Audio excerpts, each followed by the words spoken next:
Episode 2. We back at it, huh, King? How you feeling over there, big guy? Pretty good, man. I'm ready to get this thing going so everybody can hear what we got to say, because most of the times what I have to say is pretty good, and what you have to say is pretty bad. So I need to make sure I state my case. Oh, I see the type of energy you're giving off today. Yeah, as you can see, Jupac, my guy, is back in action. I'm gonna have a new nickname for you next week too, because you're giving me different energy all the time. You're looking like George Lynch today. No, I'll be that. He was nice. But first, let's say, let's give ourselves a little pat on the back for finally getting that first episode out. Right? We've been talking about doing a podcast about 2 years, even before. I think before I told you needed to do one because you had so much basketball game. And then as soon as we got to Dubai last year, I was like, yo, we have to do it, right? And now it's kind of therapeutic. So let's have a little round of applause, a silent round of applause, right? We're clapping. You guys can't see it. We're clapping for ourselves because we got that first one out. Because you know me, I'm a perfectionist. I wanted to have it in the studio. I wanted to have a backdrop. I wanted it to be video and audio. But, sometimes you just got to roll with the punches and get the idea out there. As always, man, you got to crawl before you can walk. Yes. So I think it's better this way, so everybody knows that they can understand the genesis of how this thing is starting, right, and see that we're starting from the ground up. And that's how we're here in Dubai, living away from home through all this turmoil in the world, starting a new basketball company. And so everything we're doing right now is starting the foundation. So I think this is the best thing for us right now. For sure. Well, thank you guys to our first-time listeners. I guess everybody's a first-time listener, right? Yeah. So thank you for everybody that did listen. Anybody that's coming on now. This is the Bridgin the Gap podcast. We're live from Dubai. I'm Ryan Yates, the young OG of it. My OG, my old head, Julian King is here. I gotta make one correction from last podcast. I was trying to plug our website for Hoop Mountain Dubai, and I gave the wrong website. Of course, it was written right in all the descriptions and things, but I said HOOPMOUNTAIN.AE. Wrong. Our website is HOOPMOUNTAIN.AE. Again, HOOPMOUNTAIN.AE. That's for everyone in the UAE that wants to get out and work out, get in the gym, get your game right. That's us. Go look at the website. We have a bio video up there so you guys can get to know us, see what our basketball experience is like and things like that. But other than that, let's check in, King. How you feeling over there, big guy? I'm good, man. I'm good. Before we get off that, let me just say, even if you've never played basketball before, you've never watched the game, whatever, just come and experience it one time. We have free trials for everybody, because you don't want to limit yourself in the things that you do outside of your normal favorite sports. So just come give us a try, see what we're about. And I guarantee you'll definitely like our personalities and the way we approach the game. Absolutely, man. So let's check in. Let me start with me. I feel good. I feel real good, man. I got back to we got back. So we've been moving for like 2 months or something, 3 months, pretty much. We've been moving into a new place. Moving is always tough, right? But moving in a different country where the practices are completely different, the way you negotiate, the way you pay for stuff, like everything is just different. And then throw in the fact that, it might be a pandemic right now as well. We've been going crazy trying to make our new places feel like homes, and gradually we're getting there. So what that means is, it's usually chaotic, right? You usually have in your place, when you're comfortable at home, you have a routine. So you work out certain days, you get into different programs. Maybe you join a club somewhere. You find your favorite grocery store. You can do those little things. Like, I got to pick up a loaf of bread real quick or go here. So we've just adjusted to that. And so now I've been taking swimming lessons. I was taking swimming lessons last year, and I had done it. And, this is a humble moment too, because I'm like 6'7". I can hoop. I got swagger. Like, I ain't too many things I can't do. Right? I'm that jack of all trades. I can do a lot, but I couldn't swim. So I was like, I'm gonna eat that. I'm here in Dubai. I want to jump off a yacht soon and swim in the Maldives. I want to do all that stuff. So let me just go ahead and learn how to swim. And ironically enough, I found out there are a lot of adults even here who don't know how to swim. So I started that back up. And what my favorite thing is about this week? I got a haircut. Man, if you know the relationship between a black man and his barber, like, I've had my same barber since the 7th grade. Like, even in college, I had one time in college to where I had to get a haircut from somebody else. And it was like, it just didn't feel right. Like, I was hurt. Like, when you get in your fade, you want to feel the comb scratching the back of your neck. When that thing right, when you're getting out the chair, it's like, yeah, now everybody got to see me. like, since I got to Dubai, I haven't been able to do it. And I found one just before quarantine, but it's in Abu Dhabi. And Abu Dhabi is like a 45-minute, 50-minute drive. And with the restrictions and things, I couldn't get there. I got there last night. Yes, sir. And I'm back in action. So I'm going to be taking pictures on Instagram and everything. I'm not showing my face. We're getting there. What about you, man? I listen to you young guys, and all you do is talk about today's hardships. We're in a new country. Yes, we've had to move to a new apartment and things like that. But let me just say this from an older guy with a little more experience than you. The problems that you're going through right now are nothing in comparison to what I went through when I first started playing overseas. Just the fact that any questions that you have in terms of language barrier, things like that, you guys have the internet. We were just getting started with that stuff, and you guys that are my age know what I'm talking about. We all had AOL, and you kept your computer up all the time waiting for that little sound to come up, and you look to see that little man running, and you had a message. Now, you can instantly stay in contact with people back home or all around the world, and, you guys are still complaining. Yo, when was the last time you had a cut? Matter of fact, you lean on me to find a good cut. You send me out there like the guinea pig and go, yo, let me know how it is because I need one, right? Don't act like that, man. I get it. I don't have to handwrite the letters and stuff. That's a compliment that I trust you. Oh, now it's a compliment. I trust your eye. I trust your judgment and things like that. But I got a good fade, man. Shout out to my man, Raheem. But it's an hour away, just so you guys know that. So that's a trip he's got to make each week. And there's a lot of hoops he's got to jump through to get there. So sometimes you just got to wolf it out. For sure. No, listen, I'm only going once a month, but like my hairline tricky. Right? Like, you understand. Oh, yeah. I remember you told me, does the barber listen, right? Because back home, your guy knows, like, look, don't worry about edging me up in the front. Just get the back and the sides. Make sure my beard looking tight. We're going to let it grow up top, right? You get here, you got a language barrier. Everybody don't have the right clippers. Like, I've had times to where I thought about buying one of these barbers some Andes or a bevel. like you might need some sharper stuff. You can't cut me with the wall. Like, that's not gonna happen, man. Like, that's tough. But we got one, King. We got one once a month. And it's beautiful in AD too. For many reasons. You can definitely go. We can do once a month, make that trip. Yeah, but, for sure. The other stuff we just gotta thug it out. Yeah.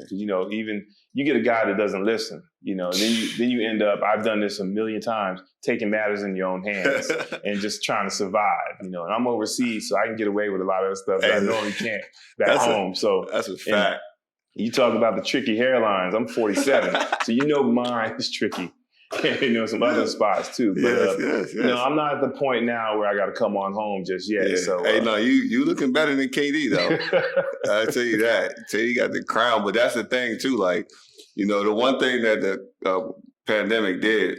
Because right before the pandemic, I was looking at the self-cut. I was getting the bevel sent because you can't send everything when you're in Dubai from the States here. Like, it's just different. Like, they just got Amazon for Dubai here, like maybe a couple of months ago. So I was short, man. I was going through it. But now I got more hair on my head than I've ever had in my life. I had to grow it. And then I was looking at it and I was like, man, I might mess around and keep it and give me some AI braids, AI, my man, he had to switch up, but he never really had any length on that thing, though. I'm not one to be talking about someone's fashion statement or something like that, but you can't coach and talk to the kids looking like Chico Bean. If y'all have watched 85 South, you know what I'm talking about. Man, shout out to Chico, though. That's that's the inspiration right there, man. You go out there and do it. But you talked about something that's interesting, because we talk about living abroad as an overseas athlete. We saw a lot of athletes that played overseas were kind of put off by the fact that the NBA players who had to be in a bubble were complaining about being away from family and all those other things. And as we'll remind listeners, I've been around you since I was like 14 or 15. And from the time that like you came around, you always talked to me about, basketball can take you several different places. Like, you've been to 10 different countries, you played all over the place. You always told me that there's other things for you to do, right? So I remember being there, sitting there, listening to you talk about playing overseas. And for me, I was like, dang, if I don't play in the league, because, that's tough, I can go overseas and I'd be playing in any country and all these other things. And I know I'll talk about this later, but when it finally came down for me when it was 2015, I graduated college and I sat with my uncle, shout out to Uncle Ro, and I talked to you, and we really sat and looked at contracts, and we really sat and looked at like situations. It's not so glamorous anymore. I'm not just looking at it like, I get to go see the Eiffel Tower in between practice or games. Like, that overseas life is different. Yeah. So you shed some light on that. So I think some people don't really understand what that grind is like. Yeah, these are conversations I've had with numerous players that have, come under me and have gone on to college and things like that. And everybody says, Coach, I want to try to make it to the league. If not, I definitely go overseas and play.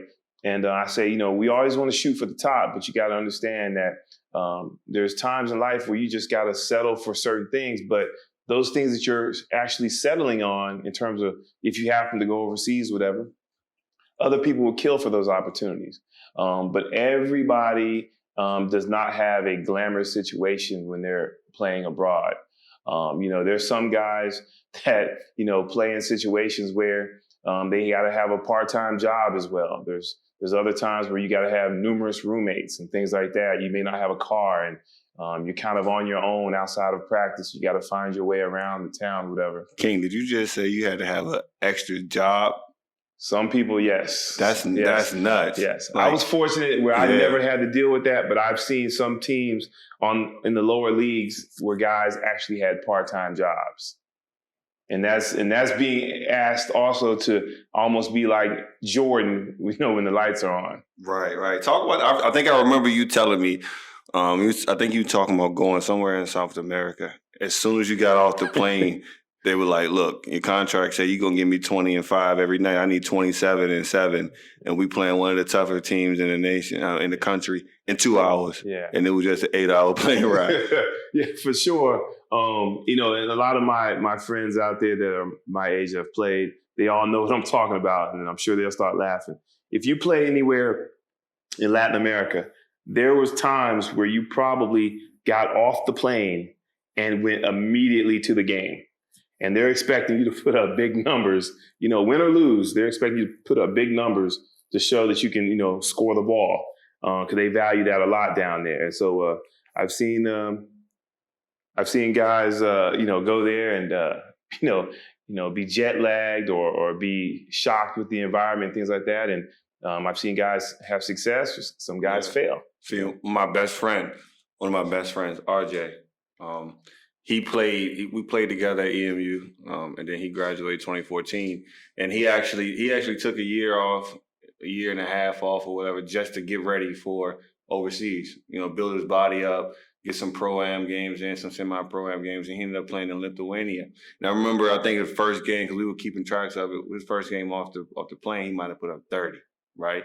But then the next couple games and the rest of the season, his numbers were fluctuating, right? And we were wondering, like, what's going on? Like, RJ, you staying solid. But when you're an import, right? Talk about being an import, and then you're getting on that team, and those local guys start to look at you different because coach is like, yo, get RJ the ball. Or you get there, and the coach is ancient. He's archaic in his thought process when it comes to basketball. So instead of wanting to win and letting you go, he's holding you back because of some FIBA book he read. Well, for coming in and having to be the import player, there's a lot of expectations on you. So you got to have you got to find a healthy balance in between doing what the organization wants, but then also fitting in with your teammates. It's just like anywhere, you're the new guy. You don't want to go in and bow down to anybody, but you definitely want to make sure that no one feels threatened by you or whatever. Because if those local guys don't support you, you don't really have a chance of being successful, or you're going to be bouncing around from team to team, even if you're putting up great numbers. Yeah, you will run into a coach sometimes that's a little archaic and, may not be, with the times and want to, make sure you do your thing to help the team be successful. But, it is what it is. You can be in the NBA and deal with the same type of situation there. But in the NBA, you get NBA money. That is true. And you get and you're at home, right? I think I saw one contract, and I do give a lot of respect for those that choose to bet on themselves and that they really still have the love for the game, so they go through those tough moments, right? So I remember it was somewhere, I don't know if it was a BBL or some league, maybe in England or something. My uncle was showing me, he had me talking to an agent, and they were talking about maybe like $1,700 a month or $1,800 a month and all accommodations and everything. And for me at that moment, our basketball story, I had been tested. Like at age 18, and basketball as a perspective was different for me. I wasn't looking at it like it was my only way out anymore. I was looking at it more like business. Like if I spend the next 5 years chasing this dream, where is that going to put me? So that made it a little bit easier for me to say, it don't make sense for me to leave. Because at the time, this is before I went back to grad school, I was looking and my uncle was telling me like, yo, there's this kid that just came out of Stanford. He's only making $2,000 playing over here. And I'm like, excuse me? And I was like, I'm getting offered the same thing. I'm like, $2,000. I was working in Nordstrom selling women's shoes, killing it, right? Killing it. And then I was a substitute teacher and like still trying to figure stuff out. So I was making that even after taxes, like for nothing, with no stress on my legs, no concern about whether or not I'll get my pay on time because the sponsors might pull out in the middle of the year. I ain't got to worry about having trouble finding food. Being away from family. So for me, it was an easy decision. But for those who say, nah, I'm going to make this work because I can bet on myself and double down and make it happen. But tell some of those stories, though. Because you got stories, man. Like you told me some stories, and I know all of them we can't put on air yet, But you got some stories about some things that are high level, like, not being paid on time and then still having to go out to do some things or some crazy teammates. What you got? Let me say this again. I have been blessed with being able to play and never having to deal with not being paid and things like that in terms of being on a basketball team. So knock on wood for that. But I have been in close proximity to teammates on the same team, same organization that didn't get paid. You look at this guy getting shafted, so to speak, and then you're like, hey, it could easily happen to me. So let me make sure I'm on top of my P's and Q's to not let it happen. But I remember playing in the IBA one year, and I was, what team? I think I was in Rochester, Minnesota, and this was during the winter months, so it was freezing cold out there. First of all, he said Rochester, Minnesota. Yeah, what? So that's playing out there, you get a chance to see a part of the U.S. that you typically wouldn't go to, and I'd been there maybe a month and a half, and got a new roommate, and young guy, fresh out of college, and at that particular time we were getting paid weekly, and so you get your checks on Friday. The older guys first thing we do, we go straight to the bank, cash our checks, so that way we can put it away and things like that. And so, a young guy, with good intentions in his heart, was stashing his checks, and I began to ask him, say, "Yo, young buck, when I never see you go to the bank. What are you doing with your checks?" He said, "Well, I'm going to wait and save them, cash them all at once before the end of the season." And I said, "That wouldn't be a good idea. Not to say I don't trust anybody here or whatever, but I'm just saying I always trust in myself a little bit more." And, he kind of laughed it off, whatever. And next 2 or 3 weeks, got to that point where we were winding down to the end of the season. And this cat has about 6 or 7 checks, and he goes to cash them, and they all bounce. Jesus. So that's you can imagine the look on his face and the disappointment just in his overall experience in being a professional basketball player for the first time, and because there was nobody for him to go cry to because management had already locked up and moved on. Right. That's tough, man. Yeah. But that leads me to a new topic. But what was your favorite country to play in? Like, what was the one where you had your fondest memories, whether it was on the court or off? I had a good time almost everywhere, but I'm going to say a combination on and off the court. I'm probably going to say Switzerland. It was a beautiful country. People were nice. Shout out to EJ. He out there living in Switzerland. That's right. That's right. EJ's there. Yeah. Kind of give everybody a quick overview of who EJ is. Man. EJ is probably what, 5'9", 5'10"? Maybe. If he was 6'5", he'd be in the NBA, right? Leaguer for sure. That's one of my favorite teammates. One of my good friends. We both played for Coach in high school. EJ was one of the leaders on our state championship team at TC Williams when we won the first state championship in 30 years, and we beat Allen Iverson's Bethel team about like 12 points or so. And I think EJ had like 23 that night. Yep. And EJ is a small guy. I'm talking about our starting five, everybody was over 6'5", and except him. But you can't keep him off the court. That's my guy. He's now living, he graduated from Northeastern Ohio. He's now living with his wife in Switzerland. So shout out to my guy, man. Yeah. Switzerland, that's a nice place. Yeah. But when you I'll let you finish out what you're talking about with Swiss, because I want to hear about it before I go take my trip. Well, like I said, people were nice. I had a great organization that's been known over the years for doing right by their players. I had great teammates. Shout out to Daryl Hardy, a.k.a. Debo. That's one of my boys.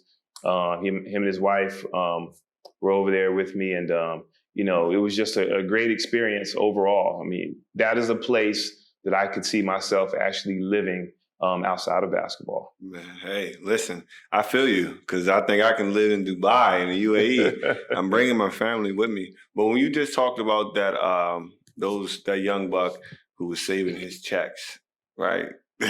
Well, how old was he? Like 28, 29, something like that? No, fresh out of college. Like 23. Getting out of college. Yeah. See, that's a whole nother thing.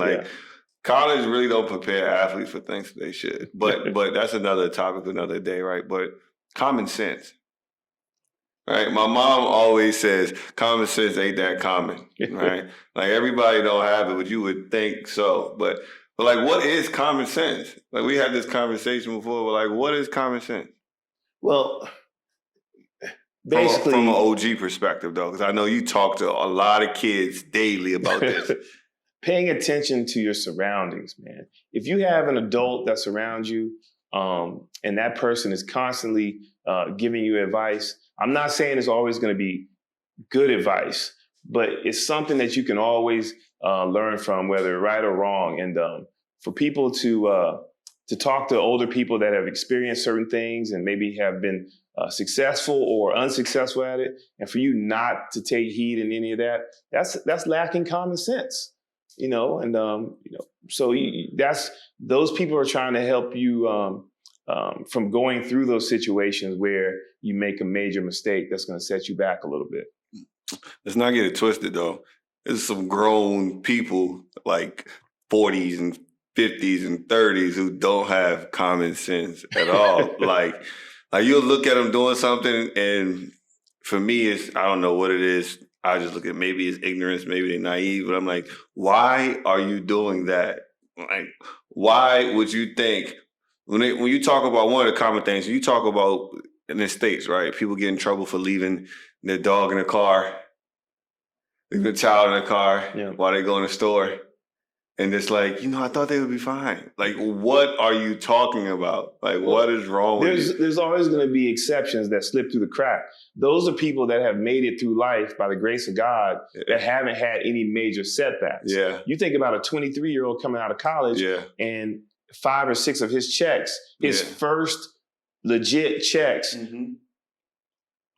he's not able to cash them. That's a major setback. But if he didn't have that experience, he could easily go another 5 to 10 years and still have the same thought process. But it just matters in terms of what actually your setback is. See, common sense sounds like that brings me to another point. Common sense gets passed down, right? Like my mom, I know you talk. My mom, if I did something that just didn't make any sense, my mom was going to snatch me up and be like, "Oh, no. What are you doing? Use your brain. That makes no sense. Why would you leave that right there, right? You just ate out of that. Why would you put it back in there? Like, why would you drink out of that orange juice carton with no glass and then put it back in there? Everybody else has to drink out of it, right? It's like simple things like that. So when we see sometimes like that 23-year-old who's saving checks, like, your pops did you a disservice, man. He was supposed to teach you some things, moms or somebody. Well, but here's the thing. I don't want to condemn anybody. What they may have said some things about that, but here's the difference in terms, we talked about it before about being a coach. You got to be all in. You got to be willing to go the extra mile. So if you say something, you may have to say that something over and over and over again. And do you have the energy to do that? Man, look, common sense. But out there, all you people that don't have common sense or just trying to figure it out, Coach said it. You need to experience more in life. That's one thing. And then also, because sometimes you can have two people see the same car accident, and both of them give you a completely different story, right? So we do got to put in. People have different perspectives and how they take things and all that other good stuff, but on the flip side of that, man, pay attention. If I saw somebody put their hand on a hot stove and their hand got burnt, I don't need to be following behind them, see if it's going to happen to me too. Like, you already seen it. Common sense, man. That's something that everybody has and needs to tap into. I think common sense would have saved us a lot politically too, right?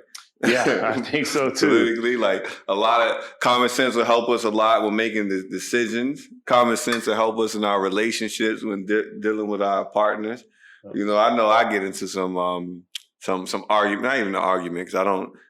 Disagreements don't have to be anything violent, but I get into situations sometimes too when I'm looking at somebody and be like, okay, let's sit and just think about what we're really saying right here. Like, is it really that bad? Does it really cause for all these things? That's something that I want to see our listeners respond on. Like, I'm curious, what do y'all think common sense is? And like, what is the one thing that people do that really, really upsets you? And you like, man, you can do better than that. You gotta know better than that, right?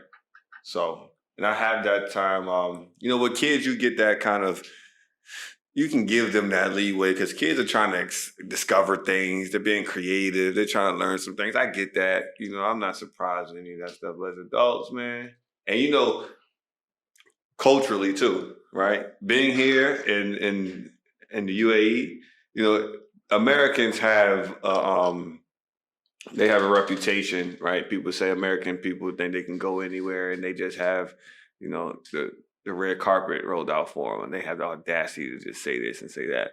Now, I will say humbly, I live in a different America, so than those people that you guys are talking about. But there is some cultural differences to where, like, man, like, what? Why did you do that? Does that make sense?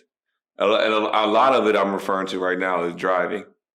Driving in the UAE right now is crazy, right? And I know the UAE is made up of a lot of expats, so it's not the Emirati, so to speak, but other people on the road, like, yo, this is nuts. Fast and the Furious, real life. Fast and the Furious and a Mitsubishi Lancer. Oh, man. But I think there's one thing that we talk about often, and what makes a good coach, right? I'll give it after you give your take on what makes a good coach. I'll give mine from a player's perspective. All right. Well, most times when I give my perspective on certain things in terms of basketball, it's going to be from players' point of view, coaching's point of view, and I always like to give a fan's perspective as well, because I am a fan of the game as well. But some coaches are going to be good at X's and O's. Some coaches are going to be good at dealing with personalities and managing people. But to be a good coach, the number one thing you have to do is be all in. If you're not willing to go, like I said this time and time again, and I'll continue to say it, if you're not willing to go the extra mile, you're not going to be able to get all that you expect out of coaching and your team. Good coaches are guys that do what's best for the team overall and not for the individual player. Because if you do that at the same time, you're going to take care of those individual players. And the thing is your team getting better from beginning to end? And you're not so much worried about the end of season success and, in comparison to the end of season growth with your team. And, there's a lot that comes involved with that. And, we could be here, 3 or 4 hours trying to talk about what makes a good coach.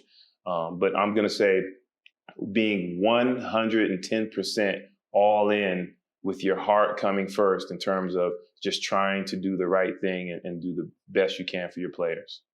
So you say that, and a lot of coaches have good intentions, right? So they may be all in, but all in ain't gonna win you games sometimes, right? So what strategically, what does a practice look like for a well-coached team and a coach that's like what intangibles or what different practices do you have to be a successful coach and have a good team? Well, I mean, that's depending on what type of team you have. Yeah. Those are some of the same questions I would get interviewing for, certain jobs in high school level or whatever, or maybe someone's staff in college. What's your philosophy? Well, I need to know what type of team I would have. Do I have the opportunity to go out and recruit the players that I want? Otherwise, then I can probably have an idea of how I want to play. But I'm going to adjust my coaching style to what I actually have on the roster.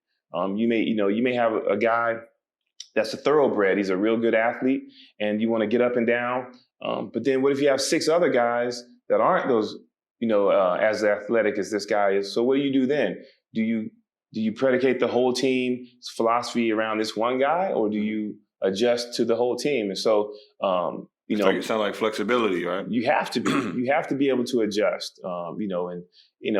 And no matter what system you're in, the better players are going to shine anyway. Right. But it just depends on what type of team you have. If you give me a scenario of who I have and what level I'm on and what type of management that I'm dealing with in terms of what kind of support I have, then I can give you a better idea of what we need to do in terms of practice situations, just our overall structure of the program. But that's just a general statement. I would never come out and just say, well, this is what I would do, because it may not fit the next situation I'm in. Well, what about there's some things that I know you do regardless of what talent you have, right? Like just being around you, I know you do, right? I remember hearing from some former players or some people that I know that play ball that their coach never showed them game film. I'm talking about this is college. They never saw game film. They never watched game film. Right. Or on the other team, they watched film on themselves the day before a game, right? What type of things do you think, fundamentally, a coach has to be able to do? Is do you have to know how to scout, or do you have to have practice plans, things like that for those? And we're saying this for those guys my age or younger who don't have mentors like you around to help them say, how do I even prepare to be a coach for real? Well, even with the practice plan stuff, that's just the basis of being a coach anyway. You want to go into practice, even though you've been doing this for 30 years or however long, you may have an idea of what you want to work on and what you need to work on based on last game and also just knowing your team. But you always want to have it written down just because there's moments where you may forget something or you may need to add something and you may need to take notes, whatever. So that's the practice plan is just a basic priority of being a coach anyway.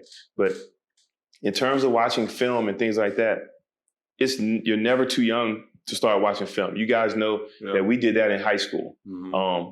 But a lot of people watch film, but do you watch film with your team and allow them to have input, allow them to ask questions, or, do you watch film with your guys and are you brutally honest? Yeah. If you're not able to be brutally honest with your players, there's no point in watching film. Yeah. And so I think that may be the reason why some coaches don't watch film with their guys, because they don't want the pressure of having to tell one of their star players, whatever, you completely sold out on this defensive assignment right here and cost us an easy bucket.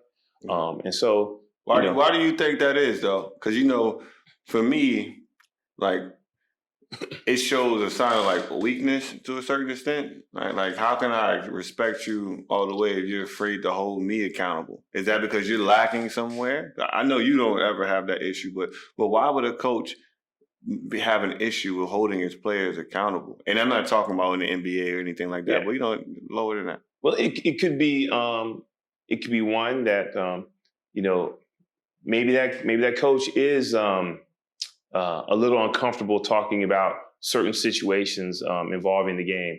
But most times it's a cultural thing. Mm-hmm. If you deal with your team and most of your players are from backgrounds that you're not familiar with, then sometimes you don't want to overstep your bounds and perhaps say something that will alienate yourself from the team. Mm-hmm. And so that's understandable. But if you accept that position, you got to be willing to take that chance, because better than anybody, most times players will respect that. Absolutely. And and whether you come out and you're honest with them, and it may be something that you don't want to hear at that particular time, you will respect that coach going further along just because he's honest. Right. And players deal with honesty a lot better. Right. So from what I'm hearing, just to sum up some of those things, coach needs to be flexible. Yep. Coach needs to be organized. Yep. It sounds like to a certain extent he needs to be assertive, but also a willing listener, right? Yes. So those are quality traits, and I think for me as a player, and I'm a player. I remember you, my uncle, and other quick coaches always said I was like a jack of all trades, right? And, I could play multiple positions. I could defend multiple positions. I was always a heady player, so I understood, different situations, time and score. I knew all the different plays for each position, blah, blah, blah, blah, blah. So, like, for some coaches, that could be a coach nightmare, right? Because if he's not doing something and I know some things are missing, it's going to be hard for me to listen to him. Right. So I think for me, from a player standpoint, you want to be assured that your coach knows the game. Right. So I want to be assured that, like, when we go out there, my coach really has everything in his toolbox to make some things happen. Right. I don't want to get into a situation where I'm looking over at the sideline and I'm like, yo, he looks like he's nervous. Right. He don't know what to pull. So I think for a lot of players, because, we are an extension of our coach. Right. Both of us see the game completely different, right? You're seeing it from the sidelines, and when I'm seeing it from in between the lines, but we got to all be on one accord. Because sometimes I'll come to you because we had a relationship, and I'll be like, yo, coach, I know you called this, but they've been moving it this way and kind of seeing it this way. And you'd be like, all right, we can make that work that way one time, right? Yeah. Not only because you don't have an ego, but because that there's a different feel in the game as a player. And if I tell you it or I'm sharing it, it's because you can make sense of it yourself, right? Sometimes you're sharing stuff to a coach that doesn't really study the game. Like, maybe you have some coaches that just study it from YouTube. Right. Or they're just studying the game from where they're comfortable at to where this is where I like it. this is what I like. I only like the flex offense. I don't want to see what, Kentucky's dribble weave has going. I don't want to see how VCU plays here. I don't want to see how, John Wooden had, his teams in UCLA run. I don't want to see all those other different things. So now I got a limitation on what I see and how I think the game. So my creativity is low. So therefore, your players can see that. So for me, I want to know for sure my coach is a basketball guy. Like, he understands the game and he studies it. And he's not studying it just off of what he thinks is right, but also off of, how the game is grown. Yeah. Well, I mean, but a large part of that is studying your players. Yeah. Like I said before, if you're not willing to do the extra in terms of coaching, that means getting to know your players personally and athletically. What's your strengths and weaknesses and things like that. You got to lean on your best players. Yeah. And for you, because you brought that up as an instance that happened before, where you may have said to me, coach, let's run this, whatever, or you've changed plays on the fly. And I don't really say that much because we've spent so many hours in the gym together. Mm-hmm. We've spent so many hours together going to watch other teams play and scouting tape and things like that. So, you have to have trust in your players. And therefore your players will have trust in you. And so it's just a balance that you have to have as a coach. And like I said, it's more so just adjusting to your environment and the players that you have. Yeah.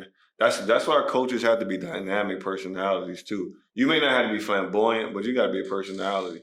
I think another thing that's important as a coach is how you pull together your team off the court, right? I think now more than ever with the way I saw a small clip of Obama on the shop with LeBron, and he talked about how, historically Black athletes have been activists, Jack Johnson, Muhammad Ali, the greatest athlete ever in my eyes, Jackie Robinson, Arthur Ashe. And then, they had a little gap when money got bigger, right? Money got a little bit, business got different to where, we were focused on endorsements and things. But now it's a different space, right? With the NBA leading the way as far as activism. But when you look at those teams now, those youth players and those youth coaches, and they're looking up to those LeBrons and Naomi Osaka's and everybody's doing something. As a coach, not only do you need to do team bonding things outside of, just the basketball, because there were times, and we see that like with Pete Carroll, right, when he was at USC and with Seattle, where he'll come in and they're playing like dodgeball or something, right? I've walked into the gym to where there were no basketballs out there. We were just playing dodgeball. Or we all went on a paintball trip, right? And that was important. But you also have moments to where you actually taught us, like, this is where this happened. This is how this goes. Or, as a man, you need to go in these spaces. And I think that goes a long way, because you're talking about running through a wall for somebody, because that's what happens. Like, as a coach, if you can get your guys to really believe in what you say and how you feel, that's not going to come just because of basketball and practice in between the lines. So I think a good coach, on top of that, having knowledge and being selfless, has to also be, like, as you say, all in, invested on those off the court moments, right? Mm-hmm. And those are solid for business takes as well, right? Because I do remember going on paintball and lighting you up. Getting that action in. That's a little get back, huh? Yeah, always, for sure though. So, that is something too. Like, good coaches are flexible. They hold themselves accountable. They hold you accountable, regardless of where you are, right? As far as talent goes, they're organized. They're making sure that they're checking in on their guys on and off the court. But I think another thing is, coaches that are really strong and really good, they pick a great staff. Yeah. That is important. That is important. You're only as good as the coach sitting next to you, left and right. And I'll say this on the grassroots level, and even the high school level, it is very, very hard to find a good coaching staff. I will say that I was blessed with having some really good coaches at TC Williams. Shout out to Coach Jones, Coach Jeff Gaskins, Coach James Clark, Coach Irv Hay, Coach Walter Coleman. Those guys, were the backbone of our program. Because there were times where there were things that I couldn't do, but I could lean on those guys to get the job done. Much the way I was for Coach Ivan Thomas, who I started my high school coaching career with. So good coaching staff is really important. You mentioned his name. You mentioned it lightly, Coach Jones. So Coach Jones is what, like 20 years older than you, maybe? Yes. 20 years older than you. And he was an assistant coach on your staff. Yes. Right? Not only 20 years older than you, but he had more titles than everybody combined. It was like 15 titles or something like that he had won. Like, talk about that type of dynamic, to where you got a guy there that, essentially just by years, as you would say to me, you know more basketball, you forget more basketball than I may ever know, right? And for Coach Jones, it's the same guy, but he chose to be, subordinate, so to speak, to, follow your lead for things. But talk about how, even though you're a head coach, like, how do you balance that, Well, for sure, just having Coach Jones on the bench is legendary. For those that don't know Coach Jones, he's one of the only guys in the DMV area that played varsity basketball for 4 years and won state championships each of those 4 years, while leading the area in scoring as a team. They were the Golden State Warriors before the Golden State Warriors on the high school level. And as a coach himself, he's won a football state championship and 2 state high school basketball championships, in addition to winning a state championship with us and under Ivan Thomas. And, the one thing about Coach Jones is he understands the pecking order of a coaching staff. If you're not the head coach, then one voice has to be prominent throughout the program, and he understands that. And that is why we were always able to work together, because he's not only an assistant coach, he's more of an associate head coach. Right. And, he's my mentor. He's a father figure to me, a best friend. He has so much knowledge of the game of basketball that, we talk from hours on end. Even though I'm in Dubai, we still talk every day. Yeah. And he's a guy, even though he's older than me, he's always coming to me with new ideas or asking me questions about how I do certain things during the time that we were apart. And so he's a guy that has so much success on the high school level, but yet every day he's still seeking more knowledge. Yeah. And so, that is one thing that makes him great, and therefore that makes our coaching staff great. Yeah. Yeah. I thought that was, and for me, like, when we found it, because I remember Coach Jones, one of the illest stories Coach Jones told me was about when he was playing AAU and he met that man, Magic Irvin Johnson, right? He told me he came in the gym and they were playing, and, they're coming from Maryland. It's his team and their coach, is like 12 of them, 10 of them. And Magic walk in with his guys, and it's just 6 people, just 6 players, no coach. And he was like, "Oh, we're going to murder them. Who's this dude?" He was like, Magic was coaching and playing the whole thing, and they won by 20. He was like, and from that day, he was like, "Man, this dude's special," right? So, like, being around somebody that's seen that much basketball, and then you having him on staff and, kind of having that balance, that says a lot. Because a lot of coaches don't want to have somebody there that can challenge them. Right. And so because of your own egotistical things, you kind of limit your team and yourself from any type of growth, because you're like, nah, he might challenge and it might cause this or that. So that's interesting to think about. Shout out to Coach Jones. But one of the things that always intrigued me about coaching styles, because right before we left to come to Dubai, I tagged along with my uncle, and we went to watch several practices. We went and we saw the Sixers practice preseason. We saw Temple practice, That's your stomping ground, hometown. You know, your school. Well, not hometown, but you know, you got roots there. We went to see your boy Blue. You know, coach and Jason Ivey. So we sat and watched that practice, and then we came back down the Beltway and we watched GW practice. You know, D1 practices and practices period is always interesting to me to see the different type of energy that carries around, right? Because you got to have practice isn't always fun, right? So you got to always find a way to, you know, young players, you got to find a way to keep them engaged, keep them enthused so that you don't lose your mind because they're not taking it the way you want them to take it, but you're keeping the energy going. But I always found it interesting to see how do you go about practice? Like, as your coaching style? And I know you say it depends on players, but what about practice is more important for you? Do you have to have more player development moments? You know, do you think it's important to do more scrimmaging? Do you like to balance those things out? How do you feel about doing those, you know, in-game situations, simulations during practice? Well, you know, for me, I'm a big player development guy, but this is before and after practice. I like, you know, our practice is only 2 hours most times, so I like to make sure that we get to the meat and potatoes of everything.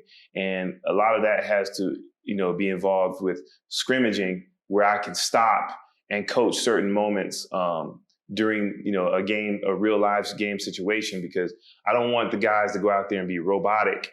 And if plan A doesn't work, we don't know what to do. I want to be able to go right into plan B, plan C. And so, you know, a lot of everything that we do as a group.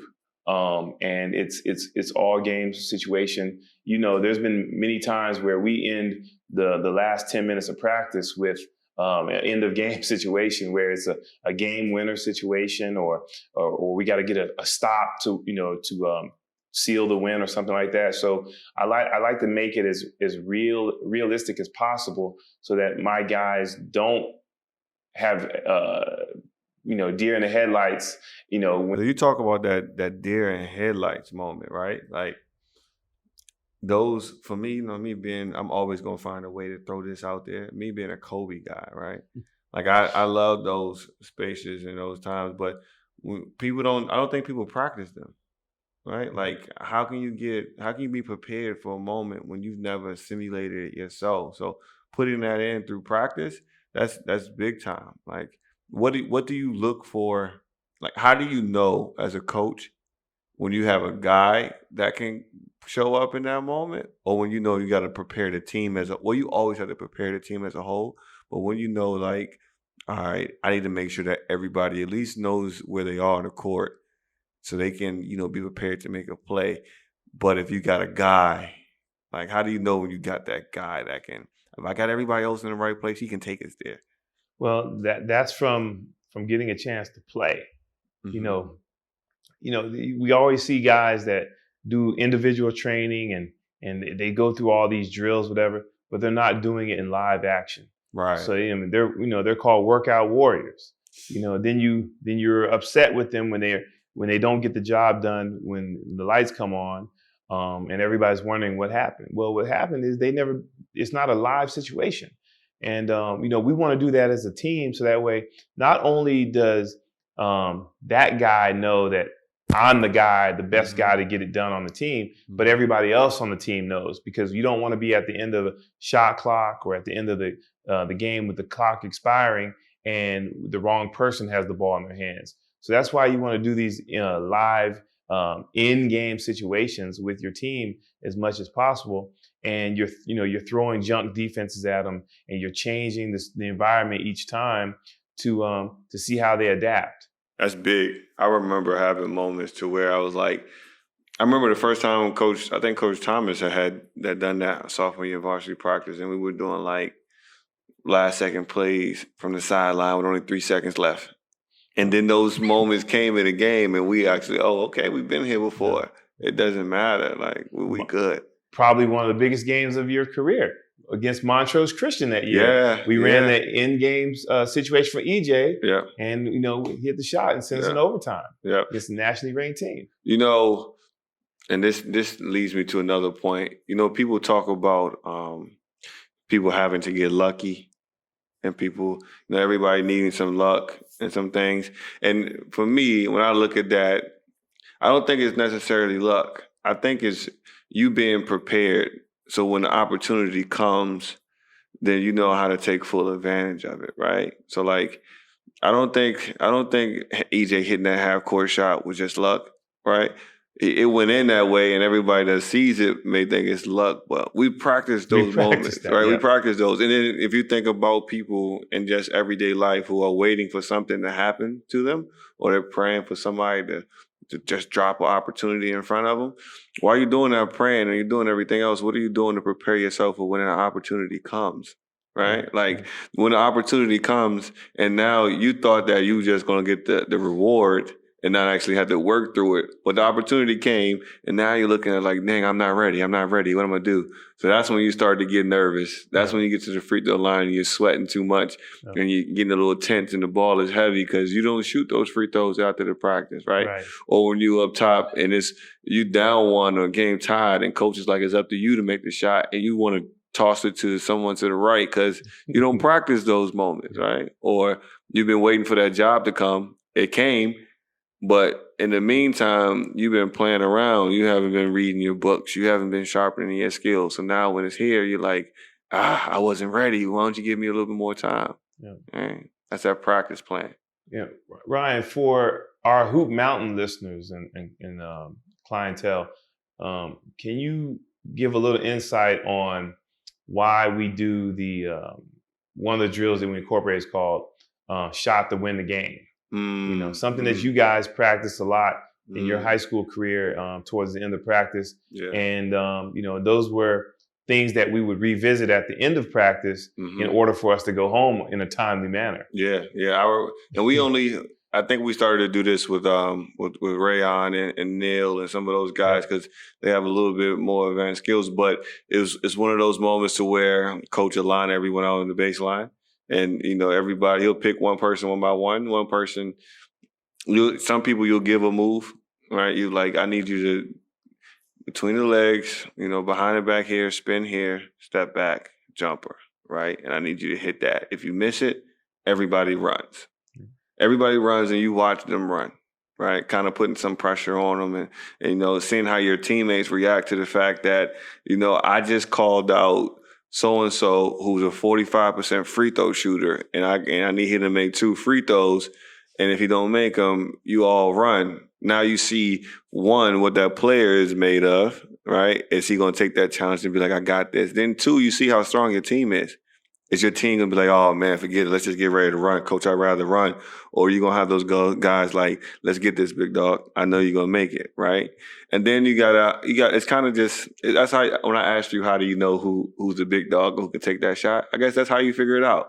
Because some of us will come out there and be like, oh, whatever you throw out there, I'm going to do. You don't have to worry about that. So those are some of the things we do at the end of a workout, right? Like we'll work on, transition moves and while we work on these moves, we always tell the kids, like, this is the type of situation you need to put it in and have an imagination.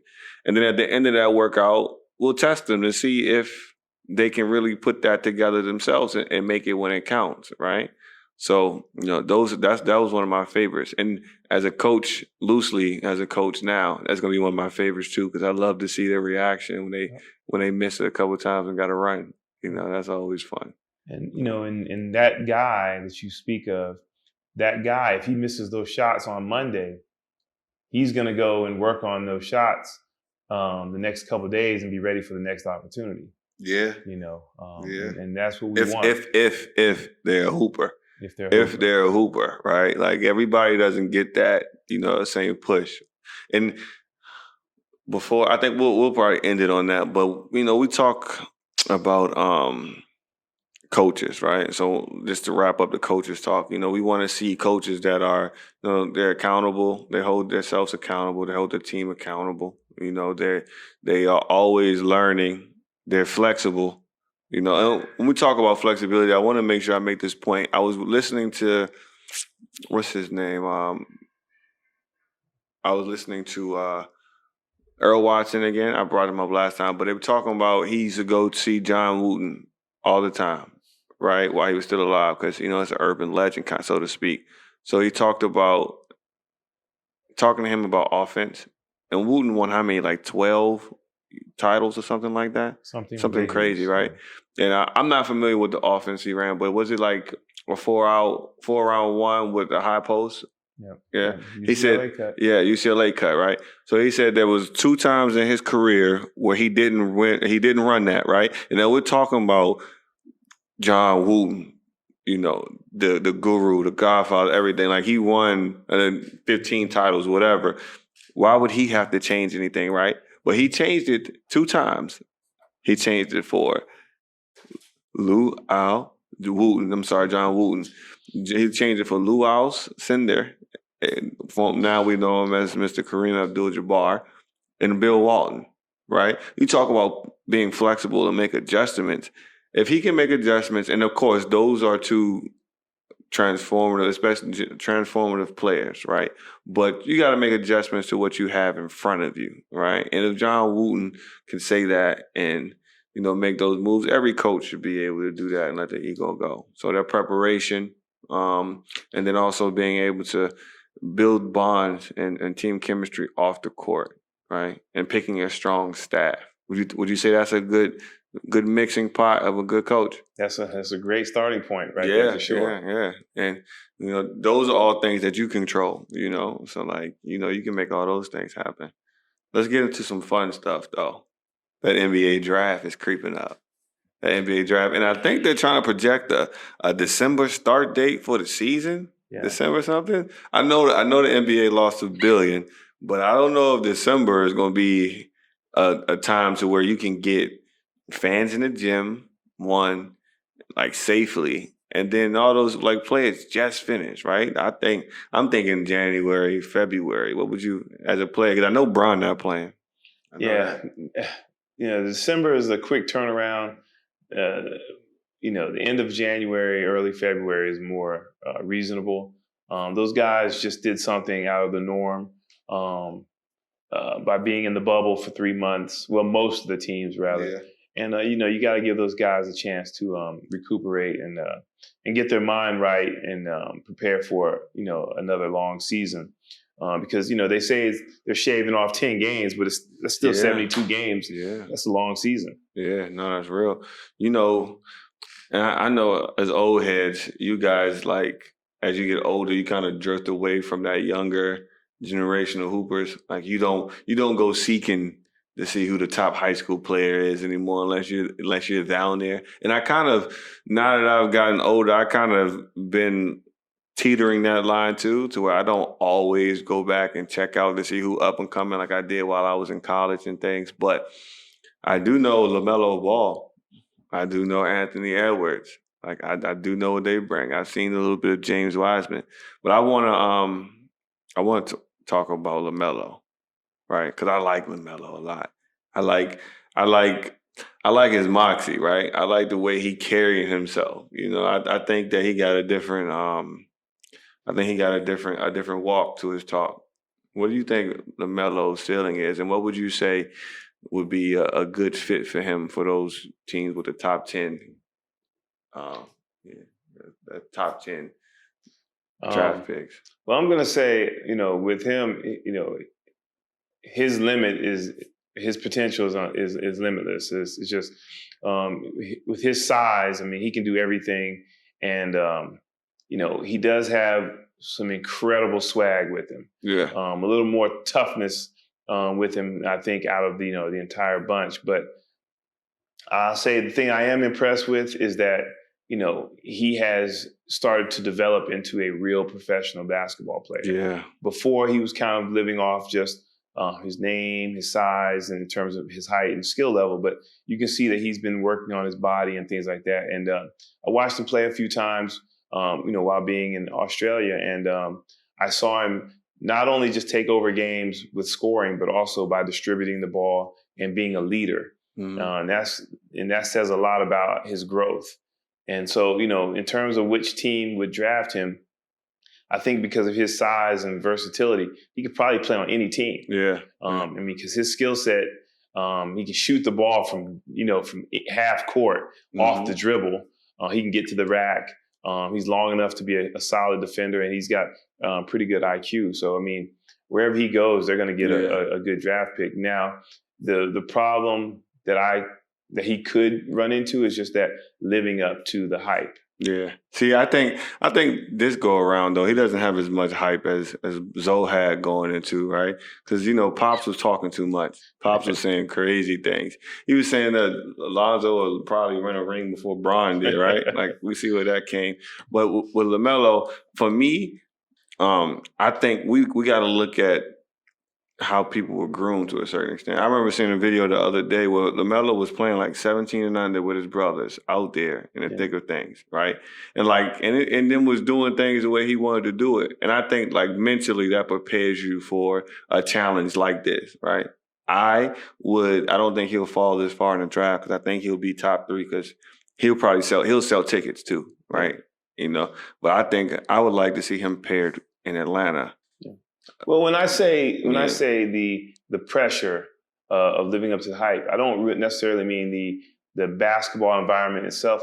I'm talking about inside the locker room, because unfortunately, we still have there's still NBA players and analysts and coaches that are going to hold grudges against his father because he was so outspoken, not realizing that don't take it personal. He's just doing what he think is best for his sons. Yeah. And so, that's the only thing I see would be an obstacle for him. Yeah, that's interesting. But again, luckily for him, Pops toned it down.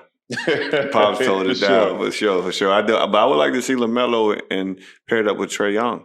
Like Atlanta got a group down there. You got Trae, and I think Cam Reddish in the next 2-3 years is going to be one that everybody says, "Oh, why did I sleep on him?" You got Trae, you got Clint Capella, you got Collins still, and then you got DeAndre Hunter. You get some vets around that group, and hopefully Pierce down there can make it happen. But you put LaMelo there to where you can let Trae run off the ball a little bit, man. Yeah. In Atlanta too, you talk about those small market places that need to keep the league going, that right there, that's box office. It is in the Eastern Conference too, where they can gradually grow and still be like contenders for playoffs. You know what I'm saying? Because you don't have to battle the big dogs of the Western Conference. I don't think he'll get down there that low. I think somebody will take him top 3 or so, but I think Atlanta would be the one. Like if they could, that would be the one. I'd definitely, pull up for one of those different games though. Sure. Yeah. When we talk about Eastern Conference, we are DMV guys, we're from VA. You got your roots there as well in the DC area. We got to bring some attention to, because I don't think he gets enough credit for how much he had to shoulder. Like a player carrying a franchise when it was in his pits, like it didn't have no way out. John Wall, right? The videos have been circulating. John Wall I just saw the video of him working out with the Nets and getting his bump in, looking good. But John Wall is so underappreciated, man. Like John carried that franchise. Like John had young John Wall. I'm Dougie and John Wall in the old Wizards jerseys was on the tail of that Gilbert Arenas gun situation. You right? Like, Javaris Crittenton, like that whole thing, like that organization was going nowhere. Right. And then John just lifts it like some Hercules stuff, like on his shoulders. Like we talk about John all the time, but like for the guys that, a lot of the kids here, they don't really understand sometimes the depth of the basketball breakdown. Talk about what type of player John Wall really is. Well, you talk about John Wall, he's the epitome of speed and power at the point guard position. He's somebody 6'3", 6'4", super fast end to end. He's quick, really good athlete with a lot of bounce. Has worked on his jumper over the years for sure, because that was a knock on him coming into the league. And he's one of the more traditional point guards still in the league. He's a pass first guy. I know he took a hit because people were saying that he may have been looking for a shot a little too much in the years leading up to his recent injury, but that's what he was asked to do, because there were times when other people were out with injuries or what have you, and he had to put them on his back. And, you mentioned that he came into the Wizards organization when they were a little in flux. And, there wasn't really strong veteran leadership in that locker room. And, he come into the Wizards after 1 year at Kentucky and as a rookie and being a point guard, which is the hardest position in the NBA. And, he got it done. Man. I think people, right now kind of forget that, and they're looking at his current contract and saying he's overpaid. Well, he earned that for sure. Did he? And when you talk about his jumper, I always thought that was an unfair criticism, right? Because John Wall can score. He has proven that for sure. But he's a pass first. Correct. Like John wants to get out there and drop those dimes. John gonna fist up. He gonna get ready to slide those puppies. He gonna play defense, and he wants to get down there and drop dimes. But you can't do that in DC. Like Bradley Beal has progressed into a great player, all-star talent player. But he could only do that because of the type of player that John Wall is. Because when Bradley first got to the league, it wasn't much off the bounce. Right. You really had to put him, he had to come off screens. He maybe had 1-2 dribble off the bounce and pull up, but you really had to set up everything. Like John Wall hasn't played with one person that can create his own shot. You told me a stat where I think Gortat was like top 5 or maybe number 1 in the league on pick and roll offense when he was with John Wall. And Gortat is not in the league no more. I think he went to the Clippers right after that. That was no good, right? But spoon feeding stuff. Like he was really surgical in handling that. Like I can't remember Otto Porter. Yeah. You know what I'm saying? Like that's what Otto Porter got paid. John Wall effect. Yeah. You know what I'm saying? Like, it's a lot of those guys that got paid or are still working around the league because they played with a guy like John Wall. So, like, if the Wizards can get him, a good big, like if the Wizards could get James Wiseman or something like that, somebody that could run the rim and finish or something, you might really have something down there. Right. But right now, you haven't put enough around him. Because if John could just do what he was exceptional at, what other point guard? Right? Like the only other point guard, like traditional point guard in the league is Chris Paul and Rondo, right? Right. And they're getting older. Yeah, I mean, he's younger than those guys, but even when John Wall was having this to go outside of his typical box and score a little bit more, he was still an all-star. And was getting it done. Yeah. John Wall underappreciated by the league. I think that comes with being in a smaller market like DC anyway. But let's be real.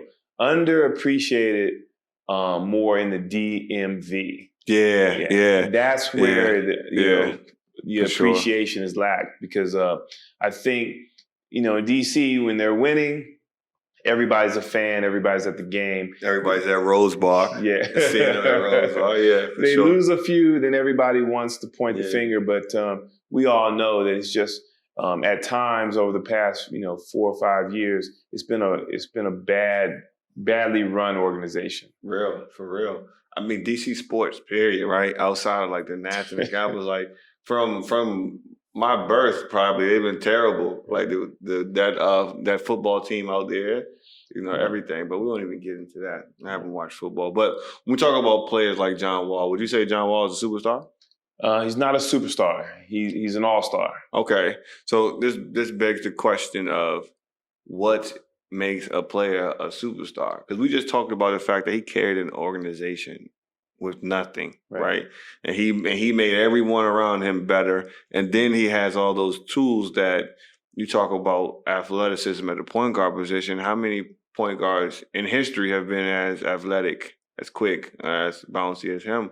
But he's not a superstar. So how do we put that category together? A superstar in my mind is someone that not only performs at a high level for their team, and on the court, but someone who is box office in any arena they go to. Because that when this person's coming to town, you may never see this type of talent again. And someone who can be the face of the league periodically, someone who is, easily recognizable outside of their organization. And John Wall is a really, really good talent, but a superstar is just someone that we're going to talk about for the next 20 years.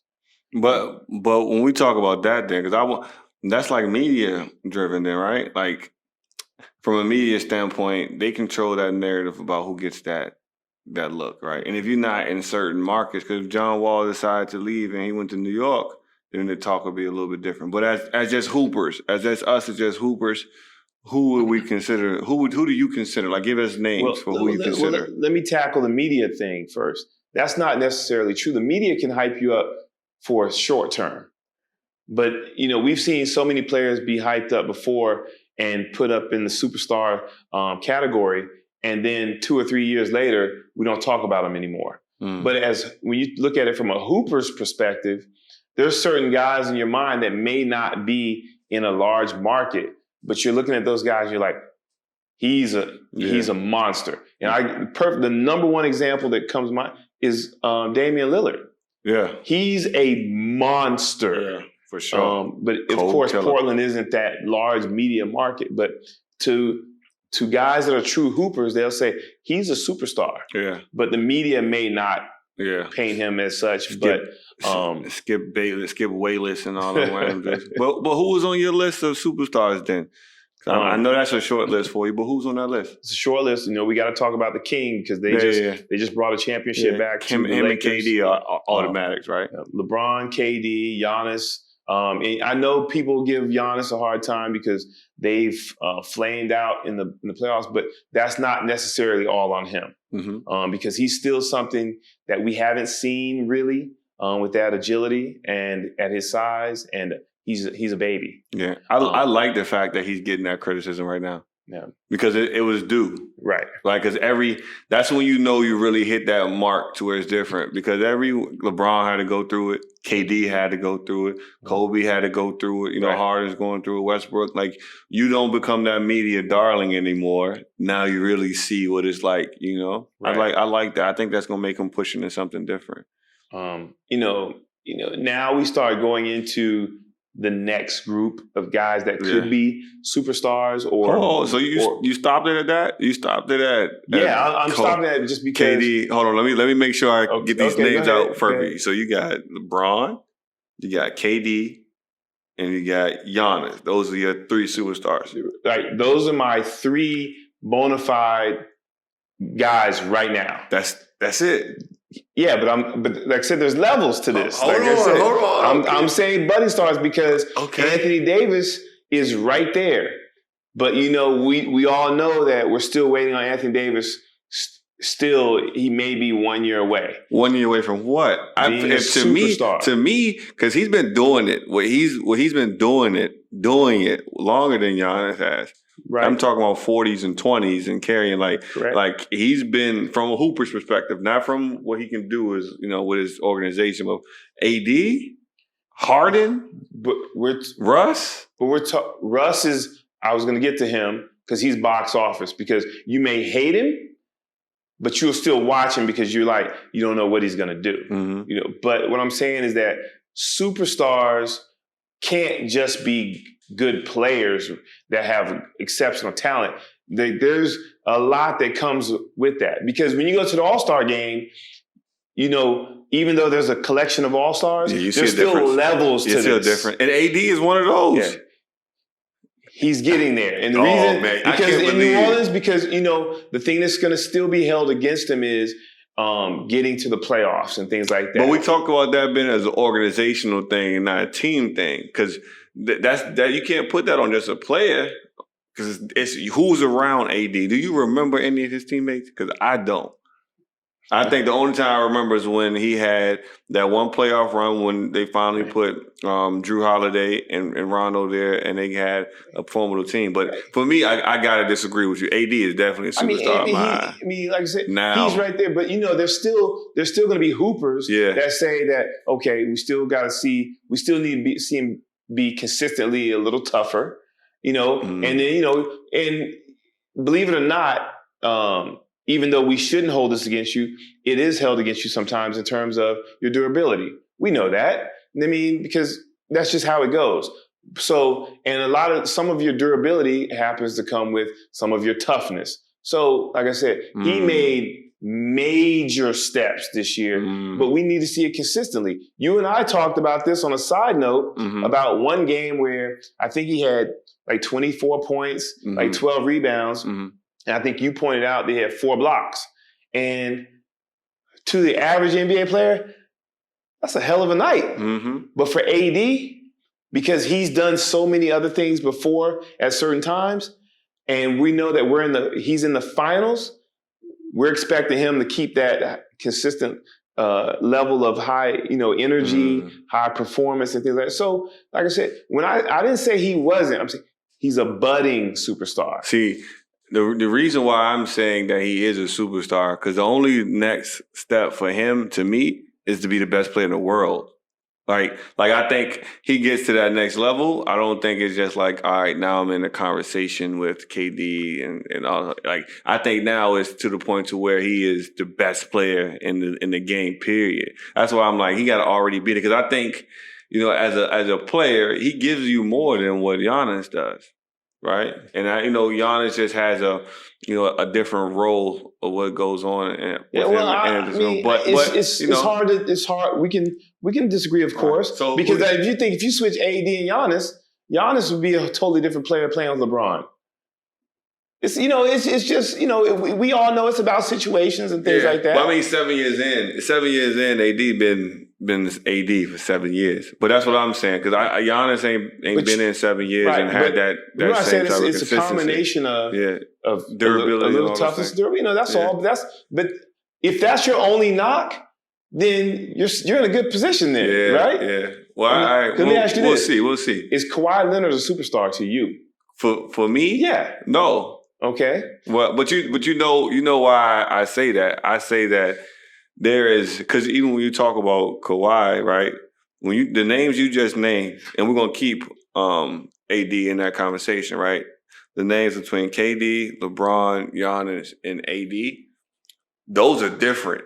Like, we may never see those players ever again, right? Like, that's a whole different space of things. So for me, Kawhi is one of those guys that he comes from a great organization.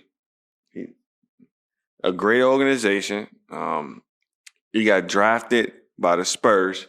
So you come into the league, your first year in the league, and you're playing with Tim Duncan, Manu Ginobili, Tony Parker, right? And then you got Bruce Bowen, Boris Diaw, and then you're playing for one of the most well-run organizations in NBA, and maybe all of sports, right?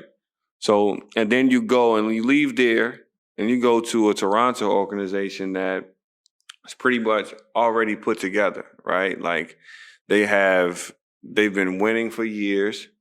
They've been at the top of the East for years, winning 50 games, 60 games, however else you'll see it.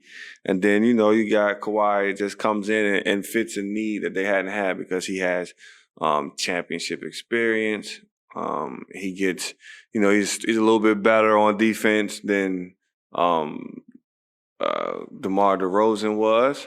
But on that note, we'll see another Kawhi. You know what I'm saying? Like, another Kawhi will come around. Like, somebody who can be athletic and can push around, that person will come around. It's Kawhi. I don't know how much better Kawhi can get, right? And then on top of that, we'll say with Kawhi, and Kawhi is great too. Kawhi is great. I think the media has done a great job of like trying to portray him as a superstar, but I'm not really putting him in that conversation. But why does the superstar have to be a talent that we've never seen before? Because it's an individual claim. It's not anything. A superstar don't have anything to do about who you are. I mean, about your team. George Gervin was a superstar, right? Yes. Right. And that was just his individual talent, right? That wasn't about how his team put together or anything. Like, it didn't matter where you put George Gervin, right? He was going to be ice anywhere, everywhere, right? Is Kawhi the same player if he had to stay with the Pacers when he got drafted by them? Is he that same player? I don't think so, but Exactly. we haven't. But what I'm saying, but he hasn't been in that situation. But I'm just talking about Kawhi. You're saying about the guys that we've named are talents that we may never see again. Right. And I'm just thinking about was Larry Bird a superstar? Right. He was not a super athlete though. Yeah, but his talent don't have nothing to do with athleticism, right? Bird was what, 6'9"? Yeah. 6'9", Right. Put it in the bottom of the basket. I mean, but that's my point. But that's what I'm saying, because I will consider Chris Paul a superstar as well. He is a superstar, right? And that's because what he brings to the table as far as his leadership, his IQ. You talking about him being available for stuff and how tactical and surgical he is. It don't matter where he is or what's going on. Like, your whole organization changes when Chris Paul walks into the building, right? So I don't think Kawhi is that guy. I think Kawhi is a great player. I think he comes to give you what he's going to give you, and then he leaves. That's it. Yeah, I didn't say he was a superstar. I just wanted to throw that question out because you made some references in terms of people being in good situations, whatever. Yeah. And right now, Kawhi has a chance because of the narrative with the media that if he comes back strong next year and they make a great run in the playoffs, he'll still be listed as a superstar. Because people were already putting him in the category of a KD, a LeBron, things like that. So let's hold that up. All right. We're here for a reason, to make a distinction between what the media is saying and what the real ball is saying on our podcast. When we talk about it, we're not gonna have that bias because somebody's agent is called. We just talk about what everybody really already knows. But some hoopers, long-time hoopers in the NBA were saying it too. So out of who? So people were saying, other Clippers were saying it. Probably Paul Pierce, other guys were saying it too. Paul Pierce will say anything opposite of what LeBron. That don't count. But I'm just saying that from the outside looking in, it's easy to see how people would say, "Oh, Kawhi is a superstar." So I'm saying that I'm going to give him a fair shake and say, you know what? I personally don't think you're a superstar, but you could easily prove me wrong next year. I don't know. Man, I guess. So who's that budding, those next group of guys that's coming up that you say they're not superstars, but they teeter the line, but they're not superstars? First, you started with AD. When I was talking about, you mentioned Russ, Harden, those guys, those Steph and those guys, those are great talents. But we talk about superstar. You mentioned going to an organization and everything just changes for the better. Yeah. And I don't see those guys going to any organization in the NBA and everything just changes for the better. I see them going anywhere and still doing what they do, but I don't know if they are enough in terms of what they bring on and off the court in the locker room to change. Whose names are you saying specifically? Russ, James Harden, Steph Curry, and those guys. You said on and off the court, they're not enough? Superstars? Russ and Harden and Steph? So basically what you're going to say to me is that in today's NBA, you're saying there's 10 to 12 superstars then. And so that means in more than any other era of the NBA, there's more now than ever. Well, before. I come from. Let's talk about this. I think the older generation of hoopers. I think you guys are extremely biased, and I don't think the talent level compares. Right, and I'm not talking about. I just think just because the game naturally evolves, I think players are generally more skilled than they were in the generations before, as a whole. Right, I think I think there are more players now. But I gotta be careful how I say this because I do know. We didn't even finish your list, but you said that I think that now there's more talented players in the league than there was before, for sure, 100%. I believe that to be superstars. I don't know about superstars. What I'm saying is superstar. My superstar. I didn't give my superstar list yet. I was waiting for you to finish yours. I'm just saying, but a superstar is someone that we are going to talk about for the next 20 years. It's going to be somebody that could be thrown in where you're saying, oh, he's top 5 at that position. of all time. That's what I'm saying. I think that's different. That's like all-time great, right? I don't know if that's the same as a superstar, but you tell me, give me your list, because you said at your four solid is where it stops, right? But who are those guys that you say aren't superstars, but I'm saying, like I said again, Russ, Harden, Steph, Luka, Trae Young. Those are guys that are like that next group that that can easily step in and be superstars. But I'm not just putting them right there. Kyrie, those are guys that are right there. But are they guys that can carry the league? Man. I mean, I think Luka could. I think Luka could definitely carry the league at some point. Maybe not. I mean, and see, Luka he got time, but Luka got a lot with him that I'm like, I could bank on him. I like Trae. So you name Steph, right? And there's gonna be a lot of people that are gonna hear you say Steph not a superstar. They're gonna be upset. They're gonna be upset. I might be right there with you though. I'm right there with you because I do think Steph is as good as he is because he is with Klay and Draymond, right? Draymond doesn't get a lot of respect from the basketball world, like just the casual fans.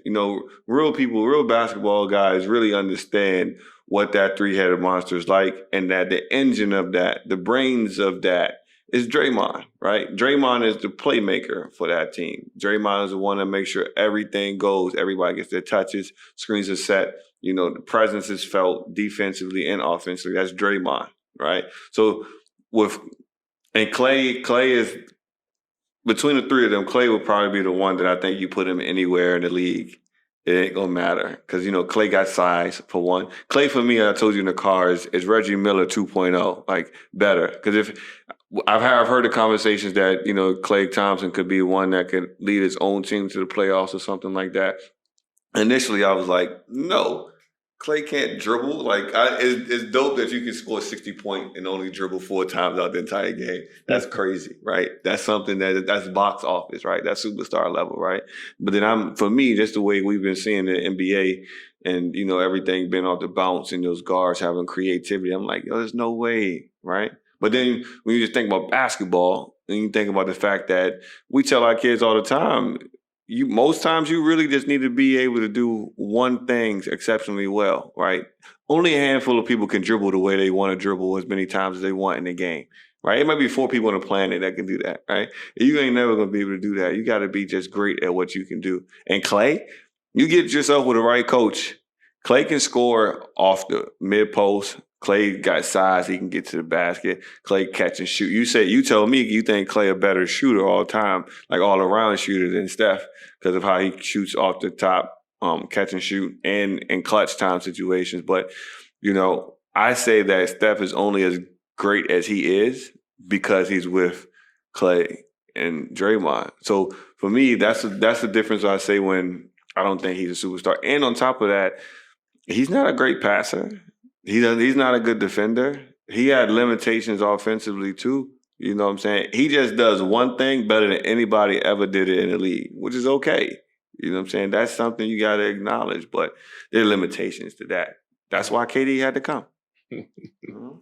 So we talk about that superstar list is crazy. I'm actually gonna hold my list and I'm gonna see what our followers have to say about that superstar list that you give, and then we'll come back to that because I think we got a few people that might be up there. I don't think there's 12. Definitely don't think there's 12. I mean, we're already here, so you might. I got to think about it. Because what I'm gonna do is I'm gonna bring up a list and then I'm gonna compare it to what the old heads had at that time and see what the numbers look like But because we talk about.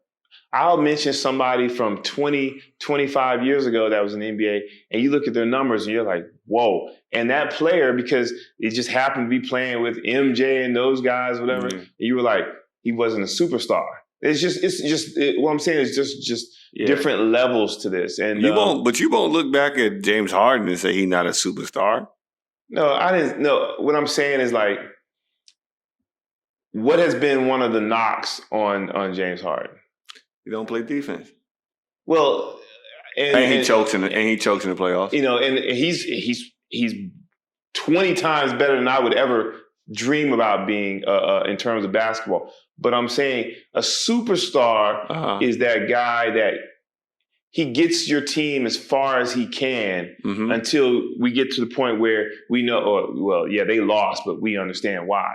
Okay. And we're still not sure yet about some guys. You know, and that's all I'm saying. Okay. They gotta pay their dues. I got you. Three different perspectives when I speak. I got Just you. Player, coach, and a fan. That's too many, man. That's too many. We don't need you to be all of them, dog. No, it's not. Because I don't want to lean towards one side and give an unbalanced perspective, but I want to be honest. Man. That's okay. Listen, people do that far too often.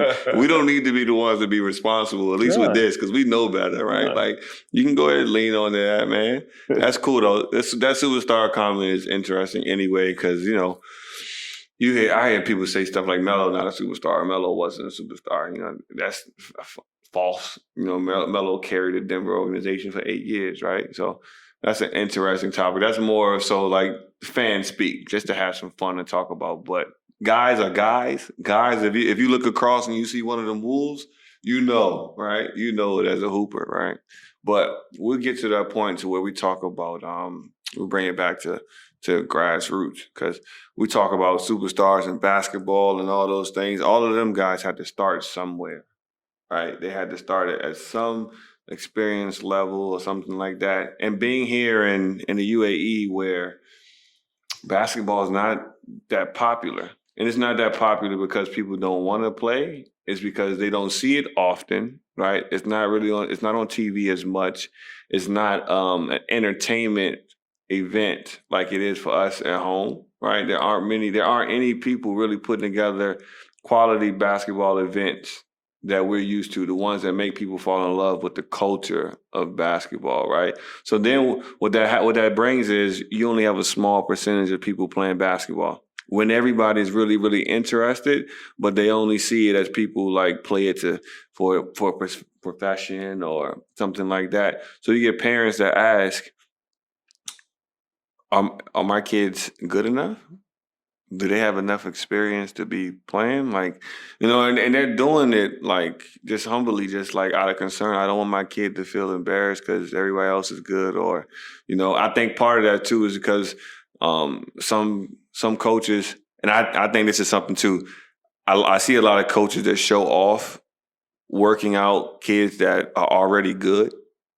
Right? Like they working out kids that already got game. Like it's easy. It's everything takes some work, but it's a lot easier to throw a move out there and you tell them, all right, in and out cross. I want you to hesitate here, step back here, pro, pocket pass. It's easy to do that and say those things when you don't have to put that in terms for an 8-year-old, right? Who's never watched basketball before. But what we say out there to the parents that are concerned that my kid isn't experienced enough, or they're worried about, you know, them not being good at it at first? Well, first I'd say, you know, don't concern yourself so much with whether or not your kid is at the same level as someone else, because you don't know when, you know, that other kid had a chance to get started. You know, second, I'm going to say, you know, put yourself try to put your kid in a situation where they're going to be in a nurturing, but yet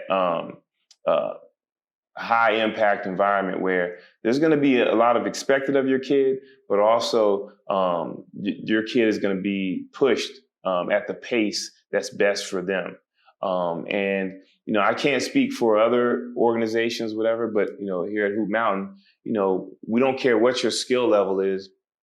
We're going to try to work with you in terms of what's best for you and your pace, because we want you to develop as a basketball player. But at the same time, we want to make sure that, you know, you're learning the game, but you're having fun. Yeah. If you're not having fun, you're not going to want to come back. You're not going to be interested. Yeah, it's like I think sometimes I get upset about seeing it, but like when you advertise to kids or parents that you're going to make their kid the best basketball player to ever play, or you're going to do any of those things, like for one, like we'll say now, because we'll expand upon this as we start to go, like our sole purpose of being here in Dubai is just to expand the game of basketball. We're not competing with any other companies. We're not trying to be better than any other companies. We're just trying to be who we are, impact the community around us, and then just grow the game of basketball. Our sole purpose is to take basketball from being the number 8 most popular sport in the UAE behind like cricket and badminton and all those things. And let's make it number 4 in 3 years and then number 2 in 2 years behind football, right? And that means that we give realistic expectations. Like basketball is an art, right? Like you're an artist and your body is the tool. Everybody can't move the way a basketball player moves, right? That's not something that you should ask of everybody, but everybody that plays basketball, even with their limitations, should be able to enjoy it, right? So I know I've been watching you do it for years, just getting the most out of somebody, getting the most out of what somebody can give, right? And for me, I just follow suit and just tell any parent, like, we just want them to fall in love with playing. Like the player themselves has to make the decision that they want to take basketball further, right? We're not going to, tell you come to Hoop Mountain so you can be a pro. We don't make that decision for you. We know what it looks like to get there, but you got to make that decision that you're going to make those sacrifices to be that. Until then, we're going to teach you the fundamentals. We're going to make sure that you're well-rounded. We're going to make sure that when you step on the court, you know what's going on. You can handle yourself well. And then from there, we're just going to have fun. You're going to have fun. Basketball is one of the most beautiful things, period, right? One of the most beautiful things to watch, to experience. But we don't want people to have to worry about whether or not I'm going to be good enough, right? That's tough, man. Because Coach, what you like 45, 50, something like that, you still getting it in? Yeah, trying to make it run, man. Yeah, that ain't bad at all. But yeah, any of those parents that are worried about whether or not their kid is good enough, or even them themselves, and they're like, maybe it's too late for me to do this. Like, that's not your concern, man. You shouldn't even be worried about that. Just come out and play. Whenever it's time, if you're an elite talent, if you're a talent that can take yourself, like because there are a few that we've met that can go and play in states, in college somewhere. We throw the idea out there, but it's their decision, right? And once they make the decision after you've told them what has to be done, then we can take it further. But besides that, we're going to make sure we teach you the right way. It's a whole culture behind basketball. It's not, just a sport just to be here. Like, it's a culture. Like, no other sports influences politics, fashion, music, and media as a whole like basketball does, right? So people need to be able to experience that. But that's all I got, big guy. I know I wrapped it up. I was sounding like Shannon Sharp or something, getting crazy over there. Yeah. I'll let you wrap. What you got for me with the post-game wrap-up?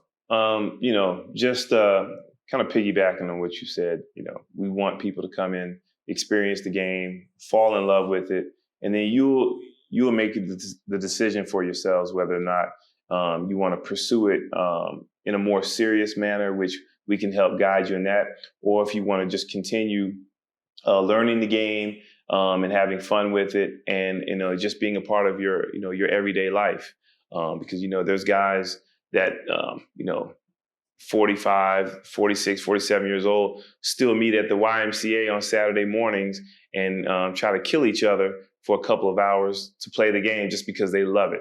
And there's nothing wrong with that. I'm one of those guys right now. So, just whatever you want to do, just make sure you enjoy it, and the rest will take care of itself.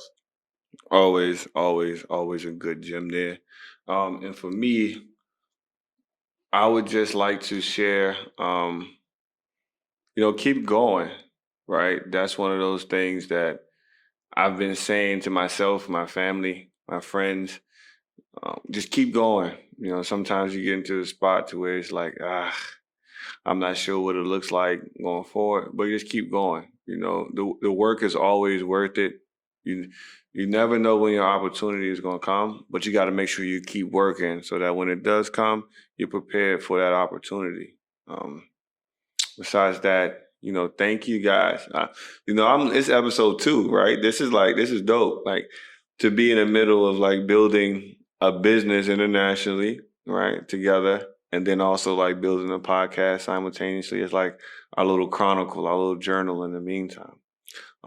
Again, for everybody that's in the UAE, if you want to get basketball instructions, if you want to just build with us and grow with us as we start to, venture off into bigger things, you can follow us on Instagram at HOOPMOUNTAIN.AE. If you are, we have WhatsApp as well on our Instagram. You can directly talk to us through there. You can also contact us through our website at HOOPMOUNTAIN.AE. Again, that's HOOPMOUNTAIN.AE. Last go around, I gave you guys the wrong one. So this time we're getting it right. HOOPMOUNTAIN.AE.